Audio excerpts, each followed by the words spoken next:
Can I tell you something, guys? We need to be more spiritual. The church has become way too carnal. We need to be more spiritual, man. Like, our music should be glorifying God. Our conversation should be glorifying God. Our entertainment should be glorifying God. Everything should be pointing to God in the believer's life.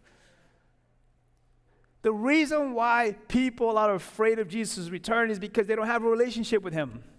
I don't know about you, man. We should be excited that Jesus is coming back. That's a good thing, that Jesus is coming. Matter of fact, when you read the Bible, like, the fact that Jesus is coming back as a judge is supposed to be a good thing. The reason why it's supposed to be a good thing is that we live in a world full of rebellion, full of injustice, full of evil, full of greed, and there is this just God that can make things right. Wouldn't you want to live in a place that is just? Wouldn't you want to live in a place that does the right things? That's why in the Bible, for them, it was like, man, this is good news. He's coming to make things right. Because what is judgment? To put things right. We were created in the image of God. There's a part of you who longs for justice.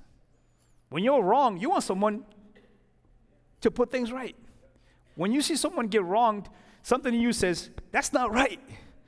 So God's like, man, I need to make this world right again. So a lot of people look at it just from a negative standpoint. No, it's actually a positive thing to make things right. Think about this, right? The reason why Jesus is the only one qualified to make things right is that he's not a tyrant. He's not a dictator. He's a just God. He's the only one that can make things right. First of all, he took the punishment of the world upon his shoulders. The cross, it's Jesus Christ taking the punishment of the world, saying, I'll take it.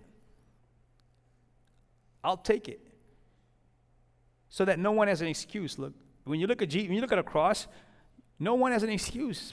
Romans told us that. No one has an excuse for not believing in a God who takes punishment that you deserve upon himself. That's why he's a just God. He's only qualified to judge a worldly system that is corrupt and people who are corrupt. Every knee will bow, every tongue will confess. Why? Because he's the only one that can make things right. See, one day, death, decay will be overcome, and God will be all in all. Why wouldn't we want that? Why wouldn't we crave for that? To see the world be made right again. See, the beautiful thing about Christianity is it has a beginning, a middle, and an end. Like, it's going somewhere.